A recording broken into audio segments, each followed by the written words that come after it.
মাইমুনা বলছে বাবা যেই কথা বলে ছড় বলিও না, ইমাম হাসান এত ভালো মানুষ, ওই ইমাম হাসানকে আমি মারতে পারবো না। মারওয়ান বলছেন মা গো তোমাকে একটা রাত সময় দিলাম, যাও বাড়িতে কি বলে ভাবনা চিন্তা করো, আর কালকে সন্ধ্যার টাইমে আবার এই গাছের তলাতে দেখা করো। যাও বাড়িতে ভাবনা চিন্তা করো, যদি তোমার ডিসিশন হয় কালকে আবার দেখা করো। মাইমুনা তো বাড়ি গেল, বাবা বিছানায় শুয়েছে, ঘুমটা হারিয়ে গেল। চিন্তা করছে আল্লাহ যদি ইমাম হাসানকে ছলে বলে কৌশলে মেরে দিতে পারি তবে প্রচুর টাকার মালিক হব। যাই হোক না কেন টাকা ছাড়া আমি কিছুই বুঝি না, যেমন করে হোক না কেন ইমাম হাসানকে আমি মারব। ওই মাইমুনা সকাল টাইমে আবার ওই বাবা জঙ্গলে গাছের তলাতে গিয়ে হাজির। মারওয়ান হাজির, মা গো বলো তোমার ডিসিশন। মাইমুনা কোটনি বলছেন বেটারে আমি কথা দিলাম তুমি টাকা রেডি রাখো, আমি ইমাম হাসানকে মেরে দিব। ঠিক আছে। তো যারা কুটনাম করবে তাদের দেখবেন যে সম্পর্ক তৈরি করতে হবে। একটা জিনিস আছে ভাই, যতক্ষণ পর্যন্ত বাড়ির লোক শামিল না থাকবে ততক্ষণ একজনকে মারা খুব কঠিন হবে। হবে কি হবে না ভাই? বন্ধু বন্ধুকে মারে না, দেখেছেন বন্ধু বন্ধুকে মারে। মাইমুনা চিন্তা করলো যে আমি যদি মারি তবে সর্বপ্রথম ইমাম হাসানের বিবি জাইদার সঙ্গে আগে সম্পর্ক তৈরি করতে হবে। জাইদার সঙ্গে যদি সম্পর্ক তৈরি হয়ে যায় তাহলে ইমাম হাসানকে মারতে আর সময় লাগবে না। ওই মাইমুনা ছলে বলে চিন্তা করছে জাইদার সঙ্গে সম্পর্ক করব তো করব কি করে। ইমাম হাসানের বাড়ি যদি ঢুকে যাই, যদি ধরা পড়ে যায়, মাইমুনা কুটনি বাড়ির বারান্দায় বসে আছে, দেখছেন ইমাম হাসান বাড়িতে কিন্তু ঢুকছে না। ইমাম হাসান যেই বাইরে গেল মাইমুনা কুটনি ঢুকে গেল, বলছে জাইদা। জাইদা চিন্তা করছে মেয়েটাকে চিনি না, জানি না, আমার নাম কেমন করে বলছে। বলছে কে আছেন আপনি? বললে তুমি আমাকে চিনবে না, তোমার স্বামী আমাকে চিনহে। দেখেন কত কুটনি, এক্ষুনি দেখলো নাই। ইমাম হাসান গেল আর ও বলছে তোমার স্বামী চিনহে, তুমি চিনতে পারবে না, আমি তোমার মাসি হইলাম। তো যাকে যখন কুটুম যদি কাউরি বাড়িতে যায় তো কেউ কি তাড়াতে পারবে? যাকে মাসি, যখন আপনি আমার মাসি হইলেন তো একটু বসেন। বলে বসবো না, আমি ভাবলাম এটা দিয়ে যাচ্ছিলাম, তোমার স্বামীকে অনেক দিন থেকে কিছু খাওয়াইনি দাওয়াইনি, ইচ্ছা যাচ্ছে কিছু খাওয়াতাম। যেহেতু নবীর নামাশা, এত সুন্দর আলে রাসূল জান্নাতি ফুল, তো জাইদার মনের মধ্যে তো কোনো ময়লা মাটি নাই। বলছে আচ্ছা বলো তো তোমার স্বামী কি খেতে ভালোবাসে? বলে আমার স্বামী সব থেকে মধু খেতে ভালোবাসে। বাবা গো এই কথা বললে আর মাইমুনা কুটনি বেরিয়ে মারওয়ানের কাছে গিয়ে বলছেন ও গো মারওয়ান তাড়াতাড়ি তুমি মধু দিয়া দাও। বাবা গো এবার মধু দিয়া নিয়ে আসা হইল, আর ওই মধুতে এক প্রকার বিষ মিশিয়ে দিল। এমনই বিষ মিশালো গো মধুর রং হয় লাল, এমনই বিষ মিশিয়ে দিয়েছেন বাবা। ওই মধুখানা জামের মতো কালো হয়ে গেল। মারওয়ান মাইমুনা জিজ্ঞেস করছে হাগো বেটা মারওয়ান, যদি ইমাম হাসানের বিবি জিজ্ঞেস করে মাসি মধুর রং হয় লাল কালো কেন? তো শিখাইছে মারওয়ান যে যদি বলে এটা কথা লাল কেমন কালো কেন, তো তুমি বলবে এটা হলো বিদেশি মধু, আর রং এরকমই হয়। ঠিক আছে বলে দিলে ভাই। আর ওই মধুখানা নিয়ে আবার ছলে বলে কি করে বাড়িতে ঢুকবে, আবার কিন্তু রাস্তা দেখছেন। এবার হঠাৎ করে দেখছেন বাবা একদিনের ঘটনা, ওই মাইমুনা দেখলো ইমাম হাসান বাড়ি থেকে বেরিয়ে চলে গেছেন, আর ওই মাইমুনা আবার জায়দা বলে ঘরে ঢুকে গেল। জাহিদা তোমার স্বামী কই? ও দেখলো নাই, জিজ্ঞেস করছে তোমার স্বামী কই? বলে হাগো মাসি এখনই তো বাইরে গেল। হাইরে আমার দেখা হইলো না, যাকে মধুখানা নিয়ে আসলাম, তোমার স্বামীকে একটু দিয়ে দিও।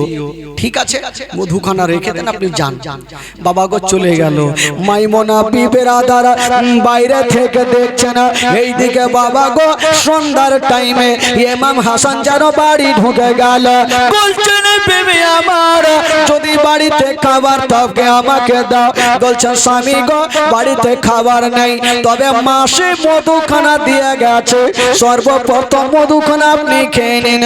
ইমাম হাসান কোনো প্রশ্ন করলেন না, মধুখানা সামনে নিয়েছেন বাবা, আঙুলে লাগাইয়া যেমনই একটু মুখে দিয়েছেন, যেমনই মুখে দিয়েছেন বাবা, মধুখানা যেমনই পেটের মধ্যে চলে গেছে, কলেজা যেন জ্বলতে আরম্ভ করে দিল।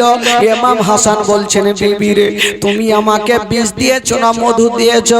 বলছে স্বামী গো এটা আমি জানি না, মাসি দিয়ে গেছে তাই আপনার সামনে হাজির করেছি। বলছেন বিবি রে মনে হচ্ছে আমার কলেজা জ্বলে যাচ্ছে, হয়তো আমি বাঁচবো না। বিবি সাহেবা কাঁদতে লাগলো। ইমাম হাসান বলছেন বিবি রে তোমাকে কাঁদতে হবে না, দেরি করো না, আমার বিষ ঠান্ডা হবে না, যদি পারো আমাকে আমার নানার রওজাতে নিয়ে চলো। বাবা গো বিবি সাহেবা এবার ইমাম হাসানকে বুকে নিয়ে এক পা দুই পা করে চলে গেছেন। যেমনই নানার রওজাতে যাওয়া বিসমিল্লাহ বলে, যেমনই নানার রওজাতে হাতখানা দিয়েছেন, কিতাব লেখক লিখছেন বাবা যেমনই বিসমিল্লাহ বলে হাত দেওয়া, ওই বিষখানা বাবা গো সঙ্গে সঙ্গে পানি হয়ে গেল। জোরে বলুন। বিষখানা পানি হয়ে গেল। আর মাইমুনা কুটনি দেখলো বাহিরে থেকে, আগে মা বিষ দিলাম পানি হয়ে গেল, কোনো কাজ হইল না। এর সঙ্গে সঙ্গে মারওয়ানের কাছে হাজির। মারওয়ান তুমি বিষ দিলে না কি দিলে? বলে কি হলো? বলে কষ্ট করে দিলাম আর খেয়ে কিছুই হলো না। বলে এক কাজ করে এবার তোমাকে বিষ দিব। এবার কিসে দিয়েছে জানেন? এবার দিয়েছিল খেজুরের সাথে। ওই খেজুর খানা আবার জাহিদাকে দিচ্ছেন। জাহিদাকে বলছেন জাহিদা এই যে খেজুর খানা নিয়ে আসলাম। জাহিদা বলছেন মাসি গো সেদিন তো মধুখানা খেয়ে আমার স্বামী খারাপ হয়ে গেছিল। তো বলছে আরে ওটা হতে পারে, বিদেশি মধু তো সবারই শরীরে শুট করে না, হতে পারে। এই যে খেজুর খানা নিয়ে আসলাম, দিয়ে চলে গেল। আবার ইমাম হাসান বাবা বাড়িতে ঢুকেছেন। বাবা একটা খেজুর যেমনই বাবা খেয়েছেন গো সঙ্গে সঙ্গে কলেজা জ্বলতে লাগলো। আবার বেরাদার বিবি সাহেবা আবার নানা রওজাতে নিয়ে গেলেন। যেমনই নিয়ে গেছেন বাবা সঙ্গে সঙ্গে যেমনই নানা রওজাতে বিসমিল্লাহ বলে হাত দিয়েছেন, আবার বিষখানা পানি হয়ে গেল। জোরে জোরে বিষখানা পানি। বাবা গো কেতাবে লিখছেন 5 থেকে 7 বার বিষ দেওয়া হয়েছিল, কখনো মধুর সাথে, কখনো খেজুরের সাথে, কখনো পায়েসের সাথে, কখনো ক্ষীরের সাথে বিষ দিচ্ছেন, পান করছেন, নানা রওজাতে যাচ্ছেন, বিষখানা পানি হয়ে যাচ্ছে। বাবা গো কিন্তু বেরাদার লাস্টের সময় একটা এমন বিষ দেওয়া হয়েছিল যে বিষটা পান করে নানা রওজা পর্যন্ত যেতে পারেনি, সেই জায়গাতে ইন্তিকাল করেছিল। আচ্ছা বলুন তো ভাই, যে বিষটা পান করে ইমাম হাসান শহীদ হয়েছিল সে বিষটার নাম কি গো? হীরক চূর্ণ জহর, হীরার গুঁড়া। দেখবেন এদিকে কাঁচের দোকান আছে ভাই, কাঁচের দোকান একটু বলুন হ্যাঁ হু করুন, কাঁচের দোকান আছে। দেখবেন ওই কাঁচের দোকানে যাবেন, ওই কাঁচকে কোনো আড়িতে কোনো হ্যাকশোতে কাটা হয় না, একটা রুলের মতন পেন্সিল থাকে না, আর এইভাবে টেনে দেয়, দেখবেন কাঁচ পর্যন্ত ফিরে যায়। ওই রুলের আগালে হীরা লাগা আছে, তো যে হীরাতে একটা কাঁচ পর্যন্ত ফেড়ে দেয়, ওই হীরা যদি পেটে যায় তো কি অবস্থা হয় বাবা গো ওই হীরের গুঁড়া দিয়েছিল ইমাম হাসান দুনিয়াটা ছেড়েছিল। মারাত্মক ঘটনা ভাই বেরাদার বন্ধুগণ। এই ঘটনা শুনে এমন কোন লোক নাই যে তার চোখ দিয়ে পানি ঝরবে না। বেরাদার বন্ধুগণ, এই ঘটনা যখন আমি বইয়ে পড়েছিলাম নিজের চোখের পানি ধরে রাখতে পারিনি ভাই। আজকে আলোচনা করছি আপনাদের সামনে, একটু মন দিয়ে এই ঘটনাটা শুনবেন। বেরাদার বন্ধুগণ, একটা চিন্তা করেন তো ভাই, একটা লোককে যদি 5-7 বার বিষ দেওয়া হয়, বলুন তো তার ভিতরটা কি ঠিক থাকবে গো? তার ভিতর এমনিতে খোল হয়ে যায়।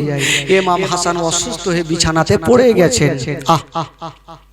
তবে ইমাম হাসান ভাই হোসেনকে ডেকে একদিন বলছেন, ভাই হোসেন, ওরে ভাই হোসেন, তোমাকে একটা কথা বলি ভাই, আমি যতদিন বাঁচব আমি আমার বাড়িতে আর আরাম করব না, তোমার বাড়িতে একটু থাকবো, বলো তুমি কি বলছো?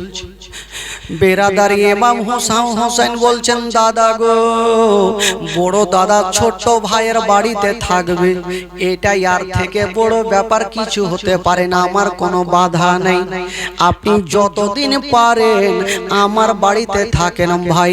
বাবা গো, ইমাম হাসান ভাই হোসেনের বাড়িতে থাকতে আরম্ভ করলেন। বাবা গো, ইমাম হোসেন বাবা গো বাজার থেকে কিছু ফলগুলা নিয়ে চলে আসেল, নিজের ভাবি সাহেবাকে দিচ্ছেন, ভাবি সাহেবা এই যে ফলমূল গুলা দিলাম, হুজুর যেটা খেতে চাইবে, আমার দাদা যেটা খেতে চাইবে সেটাই দিও, যাতে কোনোদিন অসুবিধা না হয়। ও বেরাদার বন্ধুগণ, বাবা তবে ইমাম হাসানের বেটা যার নাম হলো আবুল কাসিম, ইমাম হাসানের বেটা যার নাম হলো আবুল কাসিম, ওই আবুল কাসিমের মা সব সময় স্বামীর কাছে পাহারা দিচ্ছেন। ভাই, যদি কাউরির স্বামী অসুস্থ থাকে তবে বিবির মনটা ভালো করবে না, আর কাউরি বিবি যদি অসুস্থ থাকে তো স্বামীর মনটা ভালো করবে না। যখন স্বামী ইমাম হাসান সুস্থ হচ্ছে না, তো আবুল কাসিমের মা স্বামীর পাশে দাঁড়িয়ে দাঁড়িয়ে কাঁদছেন, আল্লাহ গো, আমার স্বামী কি আর ভালো হবে না?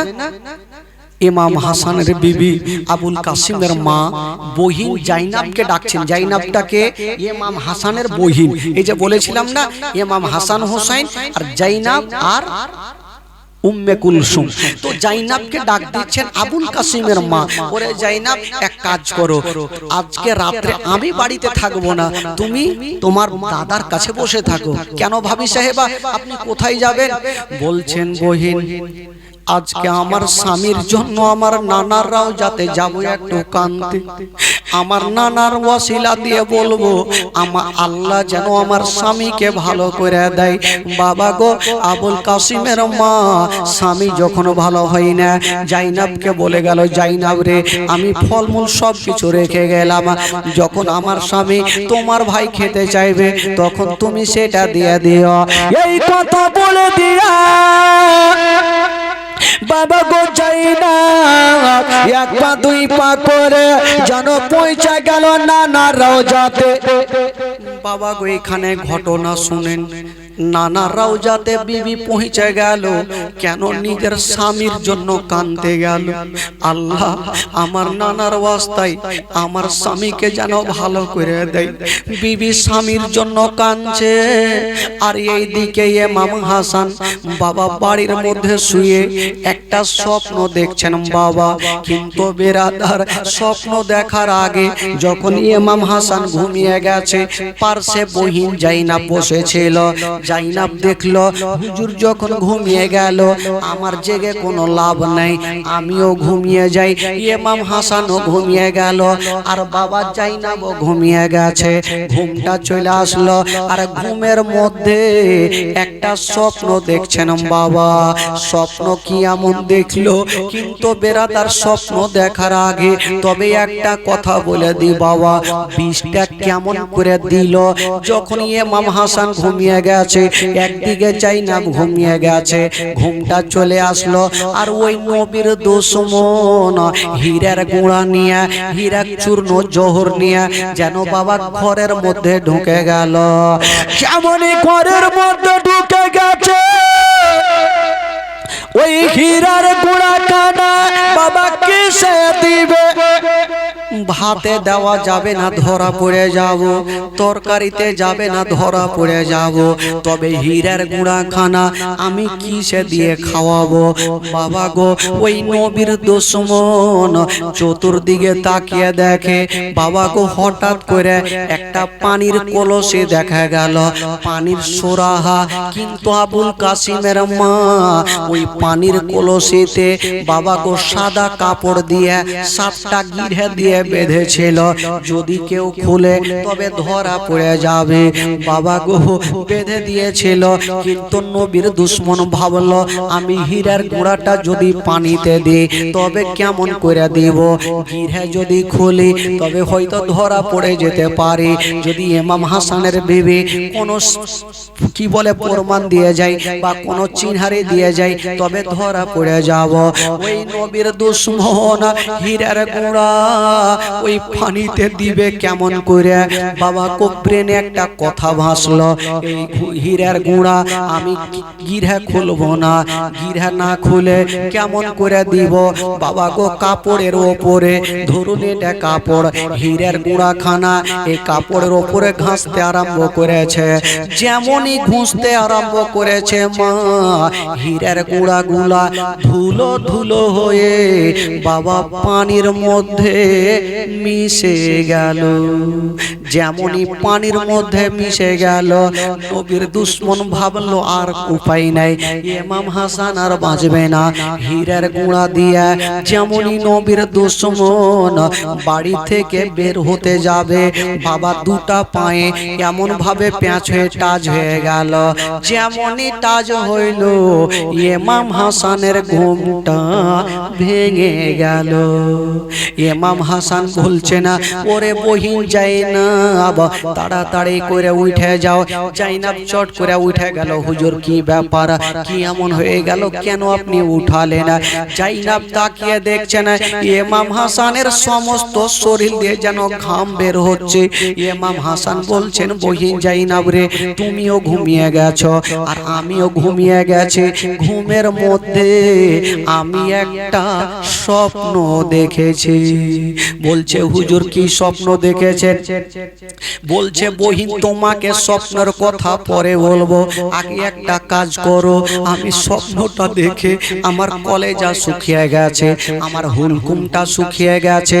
সর্বপ্রথম আমাকে এক পিয়ালা পানি দিয়া দাও।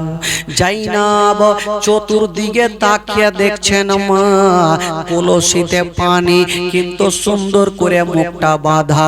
জাইনাব বলছেন হুজুর আপনি পানি চেয়েছেন, পানি দিব, তবে আপনাকে যে কলসির পানি দিব হুজুর আমি দিতে পারবো না। বলছে কেন বহিন?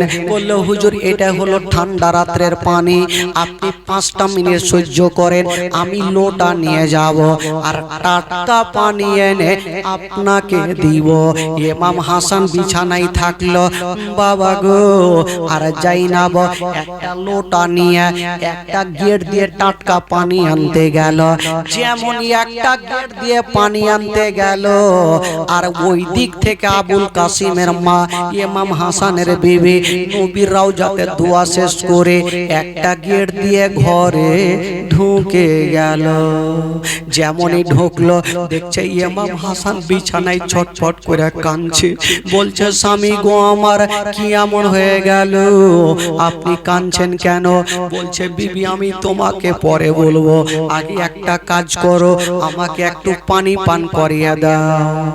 বিবি সাহেবা বলছে স্বামী গো আমার বহিন জাইনাবকে তো আমি বসিয়ে গেলাম আর আমি পানিও রেখে গেছি, আপনাকে পানি দেয়নি? বলল না, আমার জন্য টাটকা পানি আনতে গেছে। জাইনাব আবুল কাসিমের মা ভাবছেন হাইরে পাগলি, এই লোকটা পানি পান করে জান ছাড়ছে আর উনি টাটকা পানি আনতে গেছে।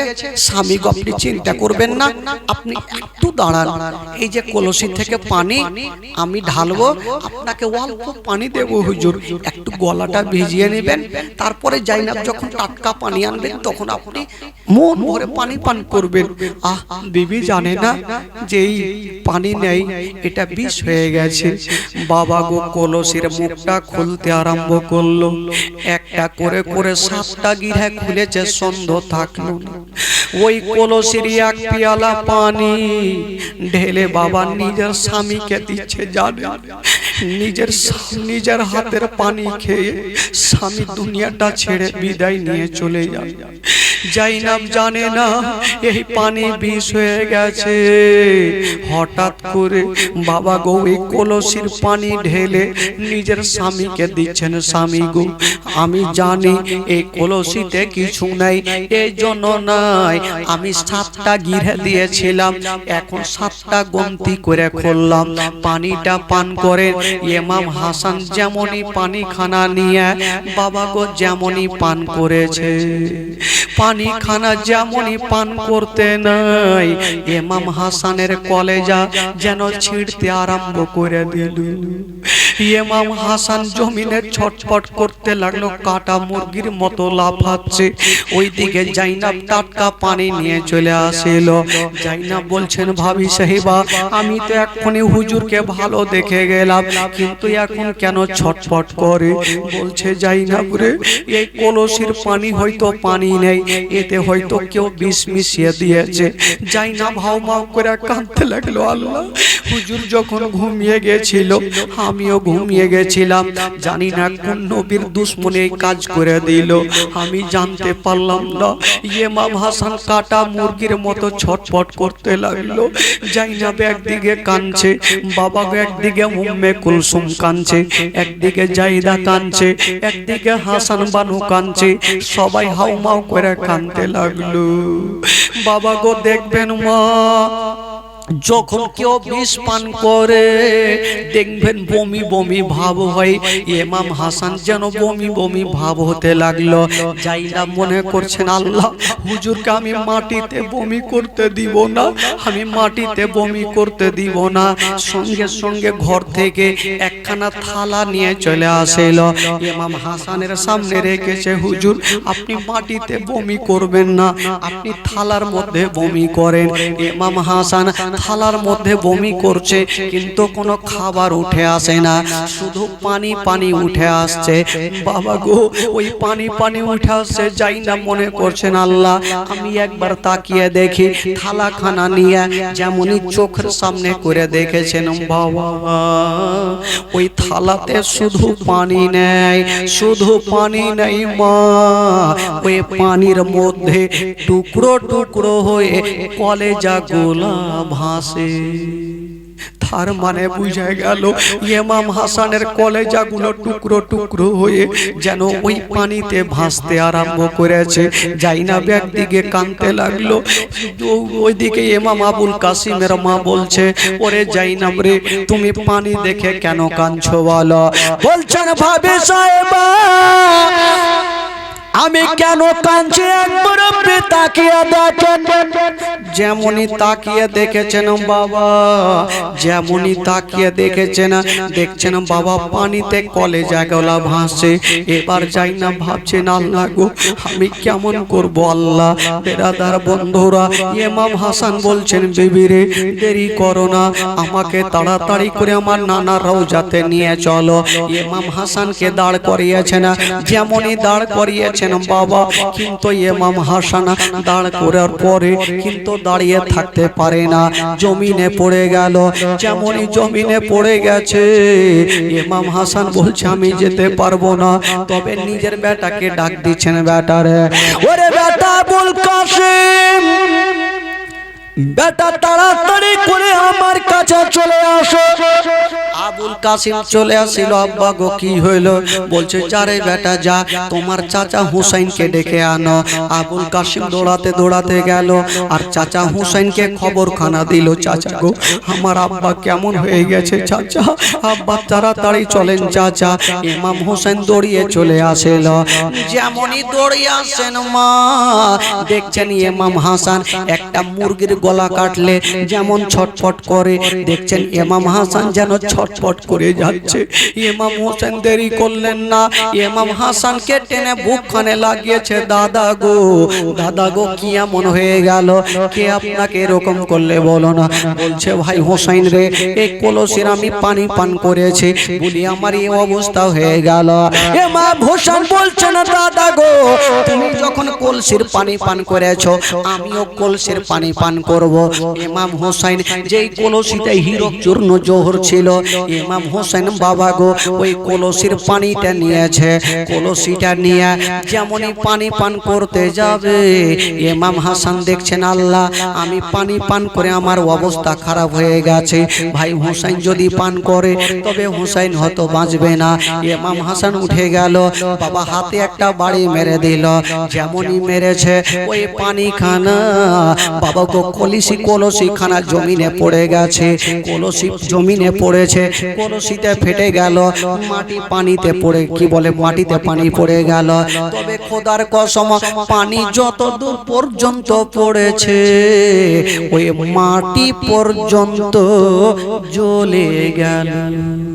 আচ্ছা বলুন তো ভাই ওই এত জহিরিলা বিষ যদি মাটি পর্যন্ত জ্বলিয়ে দিতে পারে, ওই জহিরিলা যখন পেটে গিয়েছে ভাই বলুন তো অবস্থা কি হতে পারে। ইমাম হাসান বাবা ছটফট করে কান্দে। ইমাম হোসেন বলছে দাদা গো একটা কথা বলেন দাদা, আপনাকে কে অবস্থা দিয়েছে, আপনাকে কে বিষ দিয়েছে? ইমাম হাসান বলছে ভাই রে, ওরে ভাই হোসেন আমি যদি বলে দিই ভাই আচ্ছা বলো তুমি তাকে কি করবে? ইমাম হোসেন বলেছিল ভাই রে যদি তুমি আমাকে বলে দাও আমি তাকে জিন্দা জবাই করে দিব।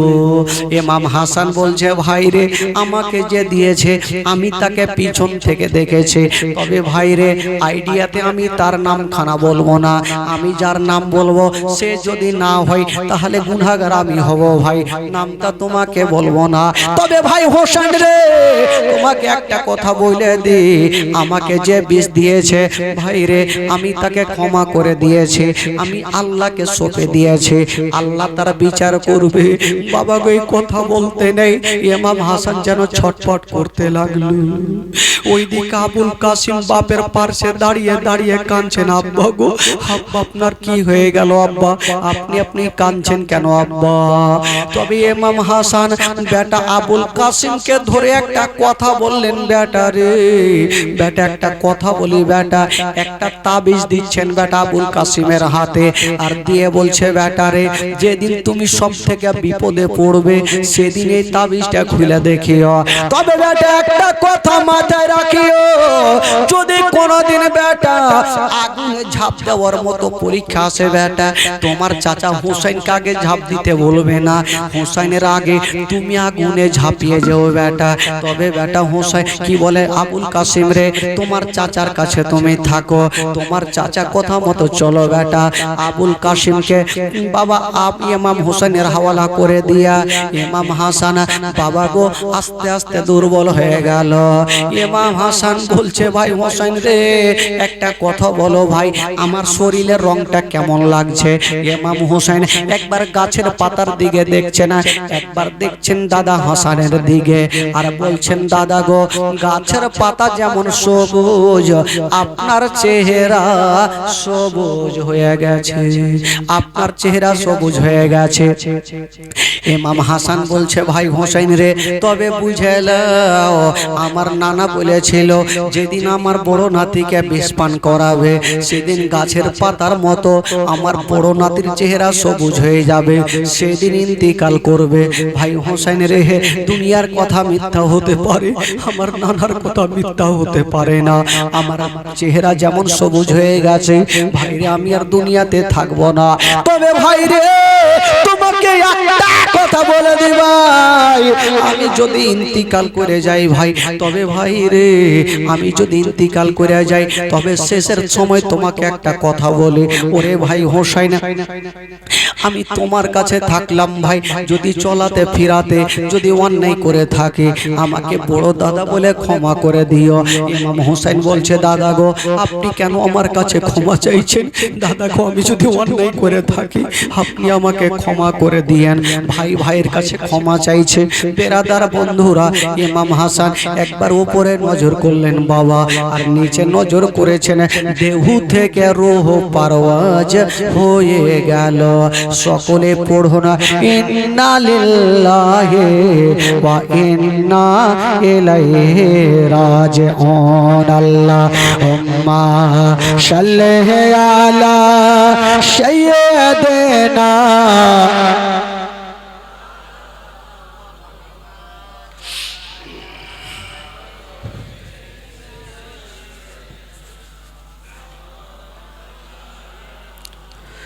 জোরে পড়ুন আল্লাহুম্মা সাল্লি আলা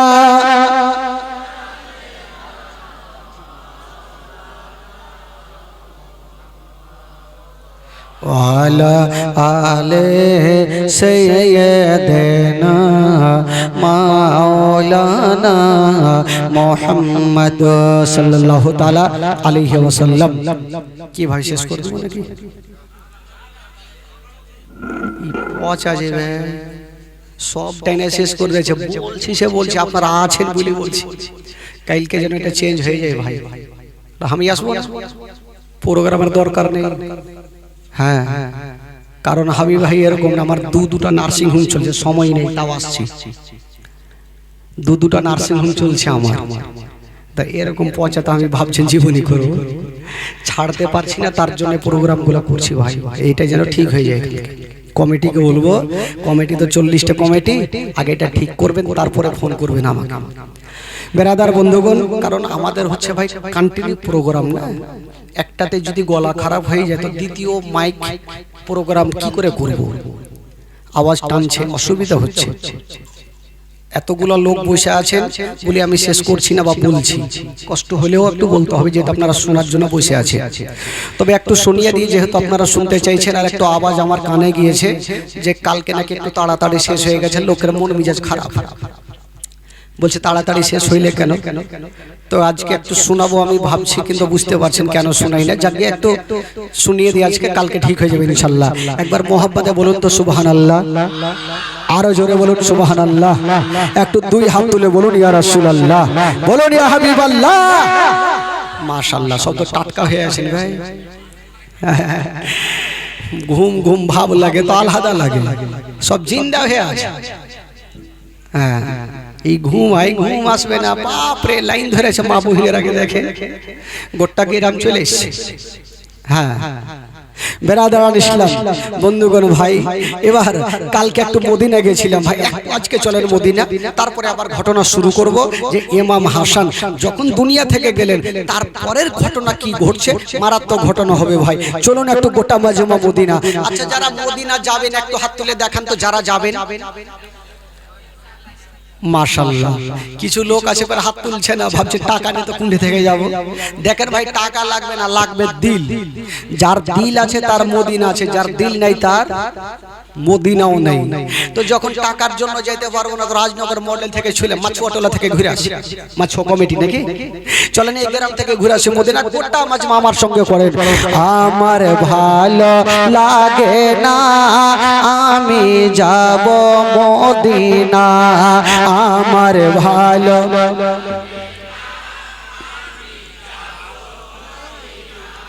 হইবে না। একটু জোরে বলতে হবে, ঈমান তাজা হবে। গোটা মাজমা বলেন, কেউ চুপ করে থাকবে না, গোটা মাজমা একটু জোরে বলেন। আমার ভালো লাগে না, আমি যাব মদিনা, আমার আরো জোরে, আমার ভালো ও মদিনাতে না গেলে মন শান্তি হবে না, আমার ভালো লাগে না, আমি আমার ভালো লাগে না, আমি মনে আছে যে আশা নবী গো হবে তোমার সঙ্গে দেখা, মনে আছে যে আশা নবী গো হবে তোমার সঙ্গে দেখা। ওগো পাখির মতো থাকে তো ডানা, পাখির মতো থাকে তো ডানা, উড়ে যাব মদিনায়, আমার ভালো।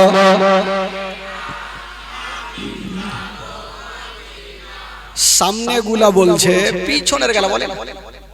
আচ্ছা আচ্ছা, আপনারা বলিয়েন না তো, দেখে সামনে গুলা বলিয়েন না, স্টেজে বলবে না ভাই, ওইটিকে দেখছি বলে কি বলে। আপনারা বলেন ভাই, আমার ভালো বাইচা আছে, একটু জোরে বলেন। আমার ভালো লাগে না, আমি ও মদিনাতে না গেলে মন শান্তি হবে না, আমার ভালো লাগে না, আমার ভালো পাঁচ ওয়াক্ত নামাজ যারা করিবেন আদায়, পাঁচ ওয়াক্ত নামাজ যারা করিবেন আদায়, ও তো নামাজ না পড়িলে পরে, নামাজ না পড়িলে পরে নেকি মিলবে না, আমার ভালো লাগে, জোরে জোরে আমার ভালো, মদিনাতে না গেলে মন শান্তি হবে না, আমার ভালো লাগে না,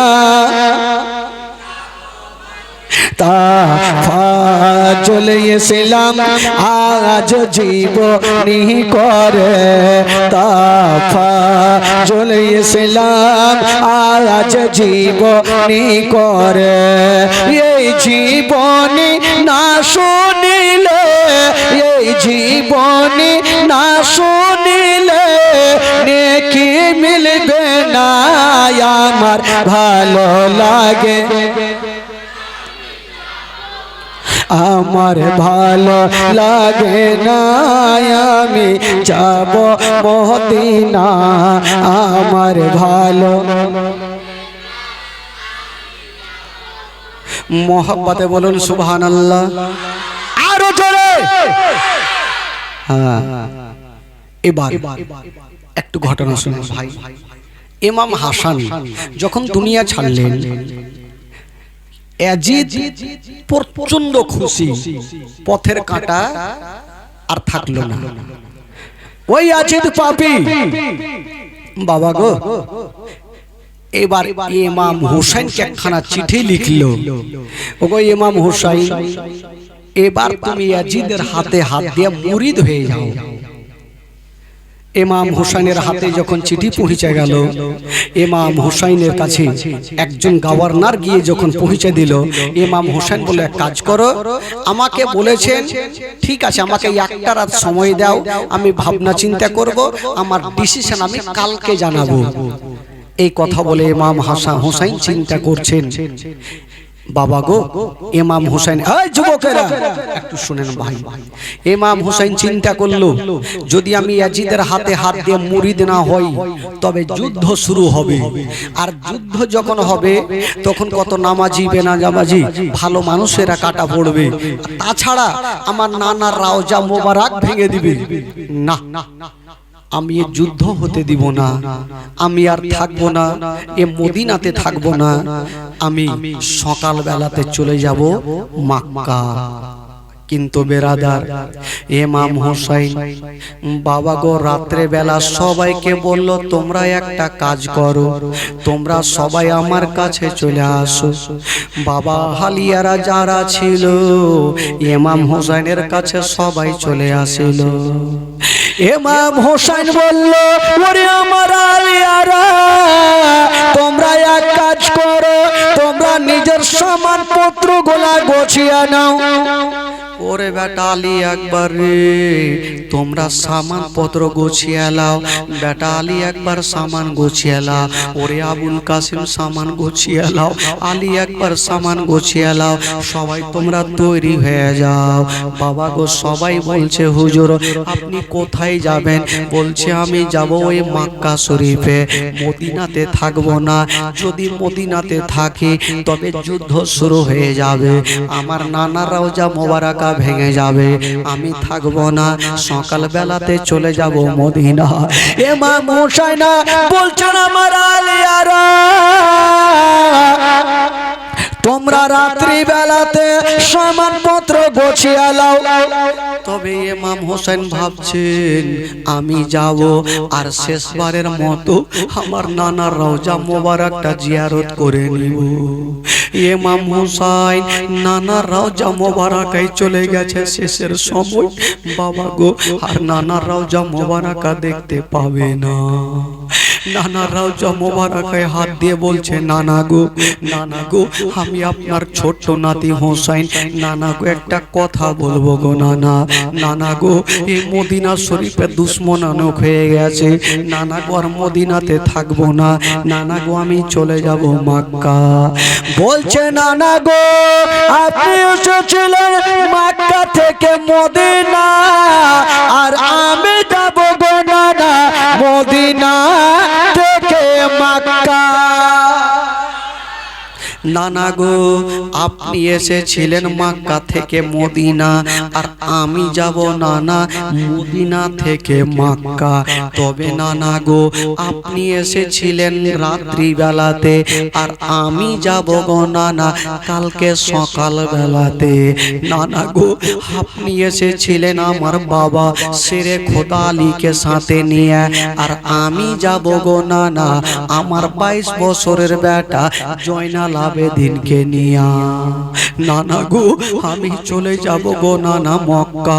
বাবা গো নানা রওজা মোবারক জিয়ারত করে, মার সমাধি জিয়ারত করে, এক পা দুই পা করে ইমাম হোসেন বাড়ি ঢুকে গেল। ডাক দিচ্ছেন বেটা, ওরে বেটা আলী একবার রে, একবার যাও ফজরের আজানটা তুমি একবার মদিনার মসজিদে দিয়ে দাও বেটা। আলী একবার বাবা ফজরের আজানটা দিচ্ছেন বাবা। আসলা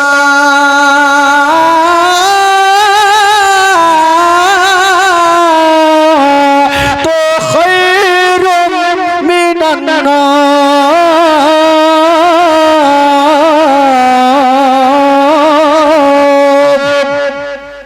আজান দিল, নামাজ হয়ে গেল। ইমাম হোসেন বাবা গো 72 জন কাফেলাকে নিয়ে বাবা মদিনা থেকে মক্কা যাবে। তবে বেরাদারে একটা কথা বলি ভাই, যখন কোনো বাবা মা কোথাও যাবে, ছোট বাচ্চা বাচ্চারাও সাথ ধরবে, সবাই রেডি হয়ে গেছে। কিন্তু ইমাম হোসেনের একটা বেটি যার নাম হলো সুগরা খাতুন, বয়স কেতাবে লিখছেন 11 বছরের বেটি সুগরা। মা গো একটু শুনেন মা, কলেজা খানা ফেটে যাবে মা। মা গো কলেজা খানা ফেটে যাবে মা। ওই সুগরা খাতুন ভাবছেন আল্লাহ আমার আব্বা আমার ভাইকে ডাকছে, আমার মাকে ডাকছে, আমার বহিনকে ডাকছে, কিন্তু আমাকে কেন ডাকে না? ওই সুগরা খাতুন বাবা গো জ্বরে জ্বালাতে বিছানাতে পড়ে আছে। ইমাম হোসেন সবাইকে নিয়ে রেডি হচ্ছেন বাবা, আর সুগরা খাতুন জ্বরে জ্বালাতে উঠতে পারে না। 11 বছরের বেটি কাঁপতে কাঁপতে উঠে গেল। বাপের হাত ধরেছেন, আব্বা গো আপনি আমার ভাইকে ডাকছেন, আমার বোনকে ডাকছেন, আমার মাকে ডাকছেন, কিন্তু আব্বা আমাকে কেন ডাকেন না? আব্বা আপনি আমার সবাইকে ডাকছেন, কিন্তু আমাকে কেন ডাকছেন না? ইমাম হোসেন বলছেন বেটি রে, ওরে সুগরা খাতুন তোমার গায়ে অত্যন্ত জ্বর লেগে আছে রে মা, এত দূরের রাস্তা তোমাকে নিয়ে যাওয়া যাবে না মা। সুগরা খাতুন বলছেন আব্বা গো আমাকে একাই কেমন করে ফেলে যাবে না আব্বা, আমাকেও সাথে করে নিয়ে চলে না আব্বা, আমিও যাব। তবে আব্বা গো আমি কথা দিলাম আব্বা, রাস্তার মধ্যে আপনাকে আমি বিরক্ত করব না গো আব্বা। বাবা গো বাবা যখন কোথাও যাবে ছোট্ট বেটা বেটি বাবা জিদখানা ছাড়বে, বাপের সঙ্গে যাওয়ার চেষ্টা করবে। সুগরা খাতুন বলছেন আব্বা আমাকেও সাথে করে নিয়ে চলেন আব্বা, আমিও আপনার সঙ্গে যাব গো আব্বা। ইমাম হোসেন বলেছিল মা তোমাকে নিয়ে যাওয়া চলবে না রে মা, তোমার গায়ে জ্বর, অত্যন্ত তোমাকে নিয়ে যাওয়া যাবে না। ওই সুগরা খাতুন বলেছিলেন আব্বা আমাকে যখন নিয়ে যাবে না আব্বা, তবে একটা কথা বলবো আব্বা। আরে বেটি, এই যাওয়ার সময়তে তুই কি কথা বলবি মা? সুগরা খাতুন বলছেন আব্বা গো, আপনি যখন আমাকে নিয়ে যাবেন না আব্বা, তবে আমার মাকে আমার কাছে রেখে যান। আরে বেটি, তোর মাকে তুই কি করবি? সুগরা খাতুন ডুগরে ডুগরে কাঁদছেন আর বলছেন আব্বা গো, আমার মা যদি আমার কাছে থাকে, আমার গায়ে এত জ্বর আছে আব্বা, একটু কাপড়টা ভিজিয়ে আমার কপালে কাপড়টা রাখবে আব্বা, আমার জ্বরটা আরাম হয়ে যাবে আব্বা, আমি মা ছাড়া থাকতে পারবো না আব্বা, একটু আমার মাকে রেখে যান আব্বা। ইয়ার উত্তরে ইমাম হোসেন বলেছিল, বেটি রে, তোমার মাকে রাখা চলবে না। বলছে কেন? বলছে বেটি রে, তোমার মাকে নিয়ে গেলাম আর আমার মা ফাতেমার কবরখানা রেখে গেলাম। আব্বা যখন আমার মাকে নিয়ে যাবেন না আব্বা গো, রেখে যাবেন না, তখন আব্বা আমার একটা ছোট ভাই আলী আসগারকে আমার কাছে রেখে যান। আরে বেটি, আলী আসগারকে তুই কি করবি? বলছেন আব্বা গো, আমার ভাই আলী আসগার যদি আমার কাছে থাকে, আমি বুকে নিয়ে একটু মদিনার গলিতে ঘুরে বেড়াবো। আমার ভাই আলী আসগারকে আমি আদর যত্ন করব, গালে মুখে চুমা খাবো। আমার আলী আসগারকে দেখে আমার মনটা শান্তি হবে, সময়টা পার হয়ে যাবে। ইমাম হোসেন বলেছিল, মা আলী আসগারকে নিয়ে গেলাম, কিন্তু বেটি রে, আমার কি বলে আলী আসগারকে নিয়ে গেলাম আর আমার ভাই মহসিনের কবরখানা রেখে গেলাম। বলছেন আব্বা গো, যখন আমার ভাইকে রেখে যাবেন না, আমার বহিন সাকিনাকে রেখে জানা। সাকিনাকে কি করবে? বলছেন মা গো, আব্বা গো, আমার বহিন সাকিনার সঙ্গে একটু গল্প করব, আমার সময়টা পার হয়ে যাবে। বলছে মা রে, ওই সাকিনাকে নিয়ে গেলাম আর আমার বহিন রোকাইয়ার কবরখানা রেখে গেলাম। একটা একটা করে উত্তর দিলেন। বাবা গো, ওই কি বলে কি বলে সুগরা খাতুন, বাবা গো গুম করে বিছানাতে পড়ে গেল। আপা আমাকে আর নিয়ে যাবে না, জ্বরে জ্বালাতে বিছানায় কাঁপছে, সবাই রেডি হয়ে গেছে মা, সবাই ছেড়ে চলে যাবে। কিন্তু বেরাদার একটু আগিয়ে গেছেন। সুগরা খাতুন ভাবছেন, আল্লাহ গো, এখনকার মতন রাগ করে থাকলে চলবে না, একবার যাব আর শেষের বারের মতো একবার মার চেহারা খানা দেখে নিব। সুগরা খাতুন বেরিয়ে গেল, উঠতে পারে না। 11 বছরের বেটি সুগরা, গায়ে এত জ্বর লেগে আছে মা। মা একটু গভীর ভাবে চিন্তা করেন, সেদিনের দৃশ্যটা কেমন হয়েছিল, সেদিনের দৃশ্যটা কেমন হয়েছিল মা। একটা ছোট্ট সুগরা খাতুন, বাবা শুধু একজনকে বিদায় দেয় না, আলী আসগারকে বিদায় দিচ্ছে। আলী আসগারকে দেখতে পাবে না, বাবাকে বিদায় দিচ্ছে, আব্বাকে দেখতে পাবে না।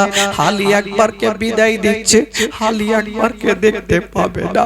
সুগরা খাতুন সবাইকে বিদায় দিবেন, কিন্তু ভাবছেন আল্লাহ গো, শেষের সময় মাকে একবার দেখবো। আল্লাহ, রাগ করে থাকলে তো দেখা চলবে না।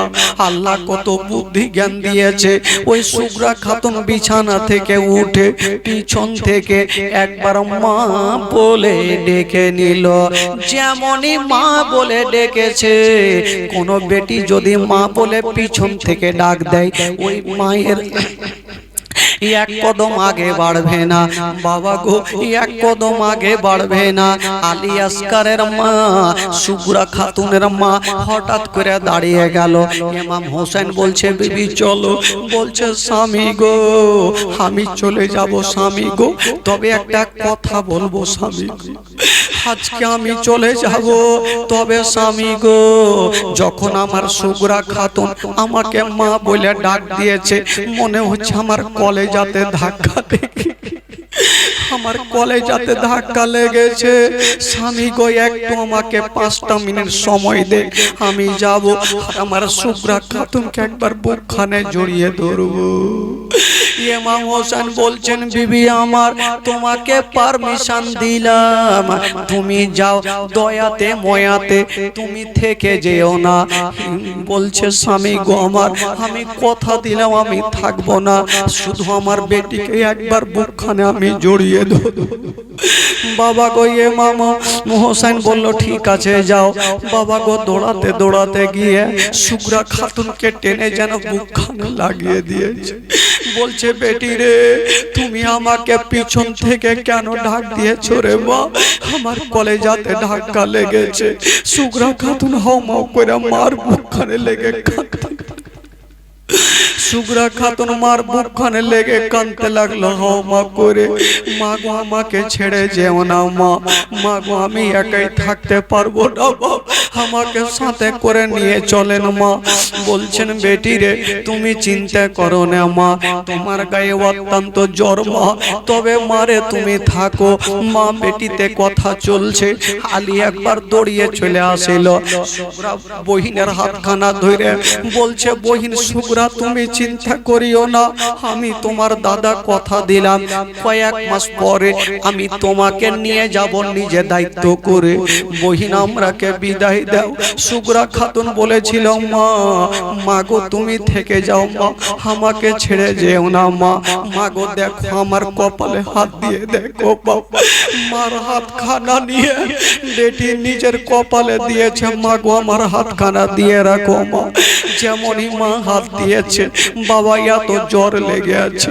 শুভ্রা খাতুন বলছে মা গো, মা গো একখানা কাপড় ভিজিয়ে মা, কথাই বলে আমরা শুনেছি ভাই, যদি কাউকে জ্বর হয় তবে কাপড় ভিজিয়ে যদি কপালে রাখা যায় তবে জ্বরটা আরাম হয়ে যায়। বলছে মা গো যদি তুমি থাকো মা তবে আমার জ্বরটা আরাম হয়ে যাবে, একটু কাপড় ভিজিয়ে লাগিয়ে দাও মা, আমার জ্বরটা আরাম হয়ে যাবে মা। বলেছিল বেটি রে, বেটি আমি থাকতে পারবো না, তোমার আব্বার নির্দেশ অর্ডার, আমাদেরকে চলে যেতে হবে মা। ওই শুভ্রা খাতুন বাবা গো সবাইকে বিদায় দিল, কিন্তু বেরাদার সবাই চলতে থাকলো, আর ওই শুভ্রা খাতুন একাই মদিনায় থেকে গেল। কিন্তু বেরাদার এই জন্য তো কবি লিখেছেন বাবা শুভ্রা কান্দে না মদিনাতে, হাজ সাকিনা কান্দে কারবালায়। শুভ্রা কান্দে না মদিনা নাতে হাজ সাকিনা কান্দে কারবালায়। জয়নাল আবেদিন বন্দী রইলেন, জয়নাল আবেদিন বন্দী রইলেন এ জেদের ওই জেলখানায়। বাবা গো শুভ্রা খাতুন কাঁদতে থাকলো আর সবাই যেন চলতে থাকলো। ও যুবকেরা, ও আমার মা বোনেরা, এবার শুভ্রা খাতুন থাকলো মদিনায়, আর ইমাম হোসেন বাবা আহলিয়াদেরকে নিয়ে বাবা মক্কা নগর পৌঁছে গেল। জোরে বলুন ইমাম হোসেন কোথায় গেল ভাই? ইমাম হোসেন কোথায় পৌঁছালেন? জোরে বলুন। মক্কা শরীফ ইমাম হুসাইন পৌঁছে গেল। বাবা গো মক্কাতে থাকতে লাগলো, কিন্তু বেরাদার ইমাম হুসাইন যে মক্কায় পৌঁছে গেল এই খবরখানা কুফা শহরে পৌঁছে গেল। কুফার লোকেরা ভাবলো যাহা গো আমরা শুনেছি ইমাম হোসেন মক্কাতে পৌঁছে গেল, যদি ইমাম হোসেন মক্কাতে না থেকে আমাদের কুফাতে চলে আসতেন সব থেকে বেশি ভালো হইতো, কারণ ইমাম হোসেনের হাতে হাত দিয়ে আমরা মুরিদ হয়ে যেতাম। বেরাদার বন্ধুগণ ভাই, এই করে কুফার মানুষেরা চিঠি লিখতে আরম্ভ করলেন। ইমাম হোসেনকে একখান করে করে 150 খানা চিঠি লিখলেন। কয়খানা ভাই? জোরে বলেন কয়খানা? 150 খানা চিঠি লিখলেন। কবি লিখেছেন বাবা 150 খানা চিঠি দিয়া কোফাদাকে ধোঁকা দিয়া, 150 খানা চিঠি দিয়া দিয়া কুফাটাকে ধোঁকা দিয়া আবার তারাই শহীদ করে তো জিদের চরণ ইমাম হোসেন শহীদ বলে নানার উম্মতের কারণ ইমাম হোসেন শহীদ বলে নানার উম্মতের কারণ 150 খানা চিঠি দিয়া কুফাটাকে ধোঁকা দিয়া 150 খানা চিঠি দিয়া কুফাটাকে ধোঁকা দিয়া আবার তারাই শহীদ করে তো জিদের চরণ ইমাম হোসেন শহীদ বলো নানার উম্মতের কারণ ইমাম হোসেন শহীদ হলো